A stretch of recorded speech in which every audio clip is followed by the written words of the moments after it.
ইমাম মাহাদির আগমন এবং কিছু সংশয় ও ভ্রান্তি নিরসন।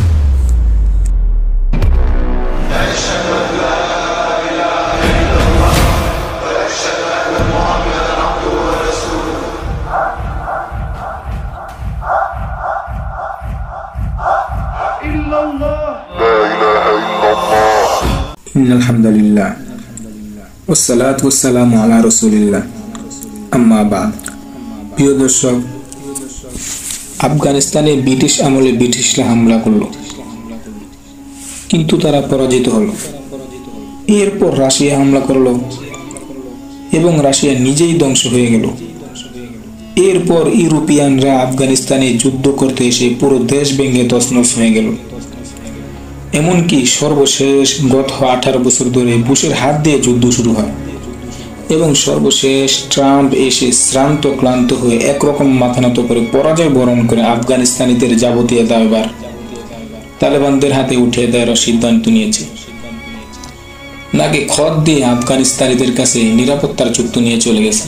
নবীজি সাল্লাল্লাহু আলাইহি ওয়াসাল্লাম বলেছেন, তারা আফগানিস্তান থেকে কালো পতাকা নিয়ে ফিলিস্তিনে ফিরবে এবং তখন তাদের সাথে ইমাম মাহাদি আলাইহিস সালাতু ওয়াস সালাম থাকবে। তারা বিজয়ের পতাকা ফিলিস্তিনের ভূখণ্ড নিয়ে গাড়বে এবং তখন তাদের সামনে পৃথিবীর কোনো শক্তি এসে দাঁড়াতে পারবে না। আল্লাহু আকবার। আফগান তালেবানদের সাথে ব্রিটিশ পারেনি, সর্বাধুনিক মরণাস্ত্র কিছুই করতে পারেনি। বিশ্ব ঐতিহাসিক সর্বাধুনিক অস্ত্রের মালিক সোভিয়েত ইউনিয়ন, তারাও কিছু করতে পারেনি। বিশ্বের একক পরাশক্তি ইউনাইটেড স্টেট অফ আমেরিকা, তারাও কিছু করতে পারেনি। মুসলমান ভাইরা তাদের মূল আস্থানার ভিতর প্রবেশ করে 80 থেকে 90 জনকে ওখানে শেষ করে ফেলেছে। গোটা ঘাঁটি ওরা দখল করে নিয়েছে। তাদের বিমান, কামান, ক্ষেপণাস্ত্র কোনো কিছু অভাব না থাকা সত্ত্বেও তারা মুসলমানদের কাছে পরাজিত হয়েছে, যদিও তা প্রকাশ্য বলছে না। এরা ফিলিস্তিনে যখন নিজেদের খেলাফত তৈরি করবে, তখন সেখান থেকে ভারত যাওয়ার জন্য বাহিনীদের পাঠাবে। ওই বাহিনী হিন্দুস্তানের সকল রাজবর্গকে লোহার শিকল বেঁধে ইমাম মাহাদির কাছে নিয়ে যাবে। তারা সেখানে গিয়ে দেখবেন ততক্ষণ ঈসা আলাইহিস সালাতু ওয়াস সালাম দুনিয়াতে নেমে এসেছে। হিন্দুস্তানে এর আগে অনেক যুদ্ধ পার হয়ে গেছে, কিন্তু নবীজি সাল্লাল্লাহু আলাইহি ওয়াসাল্লাম সেই যুদ্ধের কথা বলেছেন, এটি কিন্তু সেই যুদ্ধ নয়। নবী সাল্লাল্লাহু আলাইহি ওয়াসাল্লাম সেই যুদ্ধের কথা বলেছেন কিয়ামতের আগে যে যুদ্ধ হবে এবং সেই যুদ্ধে যে অংশগ্রহণ করবে আল্লাহ তাআলা তাদেরকে জাহান্নাম থেকে মাফ করবেন। তারা কেউ জাহান্নামে যাবে না। নবী সাল্লাল্লাহু আলাইহি ওয়াসাল্লাম বলেন, আমার উম্মতের দুই দল লোকদেরকে আল্লাহ তাআলা জাহান্নাম থেকে মুক্ত করে দিয়েছেন। তাদের মধ্যে এক দল যারা হিন্দুস্তানে লড়বে এবং সেই বাহিনী হিন্দুস্তান থেকে যুদ্ধ করে ফিলিস্তিনে যাবে এবং যাওয়ার পর দেখবেন ঈসা আলাইহিস সালাতু ওয়াস সালাম আসমান থেকে দুনিয়াতে নেমে এসেছেন। ঈসা আলাইহিস সালাতু ওয়াস সালাম দুনিয়াতে আসবেন ইমাম মাহদি আলাইহিস সালাতু ওয়াস সালামের পর। তখন দাজ্জালও পৃথিবীতে থাকবে। তার মানে বোঝা যায় হিন্দুস্তানের এই যুদ্ধ ইমাম মাহদি আলাইহিস সালাতু ওয়াস সালামের সময় হবে। ইমাম মাহদি আলাইহিস সালাতু ওয়াস সালাম এসে বিশ্ব জয় করার পর 7 বছর শাসন করে যাবেন। আফগান তালেবানদের সাথে ব্রিটিশ পারেনি, সর্বাধুনিক মরণাস্ত্র কিছুই করতে পারেনি। বিশ্ব ঐতিহাসিক সর্বাধুনিক অস্ত্রের মালিক সোভিয়েত ইউনিয়ন, তারাও কিছু করতে পারেনি। বর্তমান বিশ্বের একক পরাশক্তি ইউনাইটেড স্টেট অফ আমেরিকা, তারাও কিছু করতে পারেনি। আল্লাহু আকবার।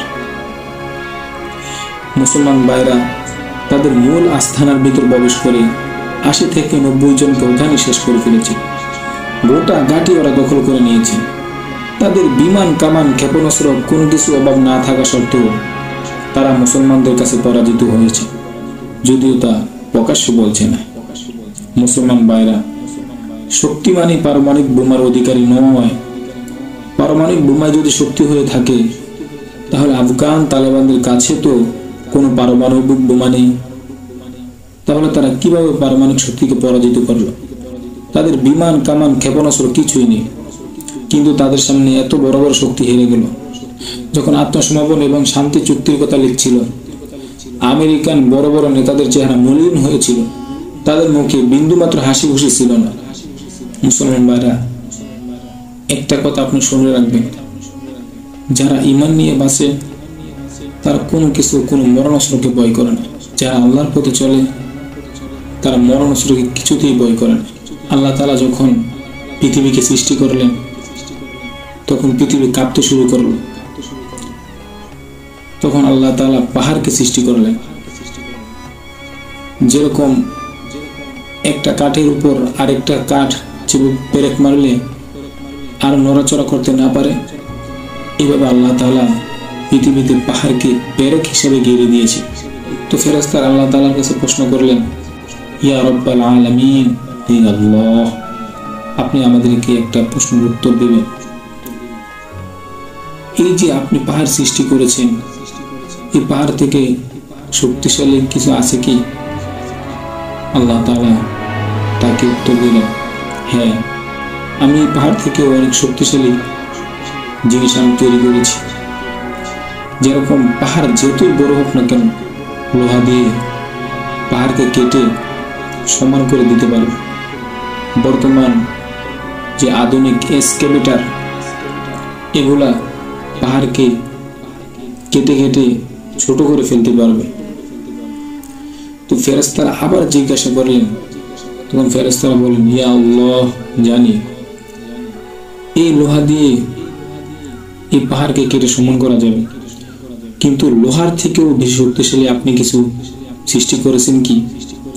তখন আল্লাহ তাআলা উত্তর দিলেন, হ্যাঁ, লোহা যতই শক্ত হোক না কেন, আগুন তার কাছে কিছুই না। তখন ফেরেশতারা বললেন, ইয়া আল্লাহ, ইয়া রব্বাল আলামিন, হ্যাঁ, আমি এটাও জানি যে আগুন দ্বারা লোহাকে গলিয়ে দেওয়া যায়। তো আমাদের জানার শেষ নেই, আপনি কি এই আগুন থেকেও কোন শক্তিশালী জিনিস সৃষ্টি করেছেন কি?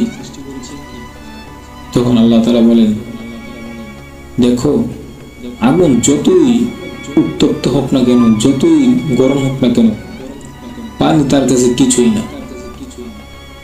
যতই আগুন উত্তপ্ত হোক না কেন, পানি দিলে সে আগুন নিভে যাবে। তখন ফেরেশতারা আবার প্রশ্ন করলেন, ইয়া আল্লাহ, ইয়া রব্বাল আলামিন, হে আল্লাহ, আমাদের জানার শেষ নেই, এই পানি থেকেও কি কোনো শক্তিশালী কিছু সৃষ্টি করেছেন? তখন আল্লাহ তাআলা বলেন, হ্যাঁ, পানি যতই বেশি হোক না কেন, নদী বড় থাকুক না কেন, বাতাস যেদিকে যাবে পানি সেদিকে যাবে। তখন ফেরেশতারা বলেন, আল্লাহু আকবার। তাহলে আল্লাহ, আপনি আমার এই প্রশ্নের উত্তরটাও দেন, আপনি কি বাতাস থেকেও কোন শক্তিশালী জীব সৃষ্টি করেছেন কি? তখন আল্লাহ তাআলা বললেন, হ্যাঁ, এরকম বান্দাদেরকে আমি তৈরি করেছি যারা আগুন, পানি, লোহা, পাহাড় থেকে শক্তিশালী। তারা হলো যারা ডান হাতে সদকা করে কিন্তু বাম হাত টের পায় না, তাদেরকে আমি এর থেকেও বেশি শক্তিশালী করেছি। যাদের ঈমান আছে, যাদের ঈমান পরিপাটি আছে, তাদেরকে আমি আগুন, পানি, লোহা থেকেও তাদেরকে আমি শক্তিশালী মনে করি। তাহলে আফগান তালেবানরা তো আল্লাহ তাআলা সন্তুষ্টির জন্য লড়ছে, তাদের ঈমান আছে। আর তুই আমাকে কি দিয়ে গুলি করবি? আর তুই কি দিয়ে আমার বুকটাকে ঝারঝার করে দিবি? আর আল্লাহ তাআলা আমার ভিতরে যে ঈমান দিয়েছে, আল্লাহ তাআলা তো কোরআনের মধ্যে বলেই দিয়েছেন যে আগুন, পানি, লোহা থেকেও ঈমানদার শক্তিশালী। ইমানদার কেন পারমাণবিককে ভয় করবে? ইমানদার কেন লোহার বন্দুককে ভয় করবে? ইমানদার কেন বড় বড় ক্ষেপণাস্ত্রকে ভয় করবে? আর ইমানদার তো শুধু আল্লাহকেই ভয় করবে। ইমানদার তো কোনো ক্ষেপণাস্ত্র, কোনো লোহার অস্ত্র, কোনো পারমাণবিককে ভয় করবে না। আর এটাই তো ইমানদারের সিফাত।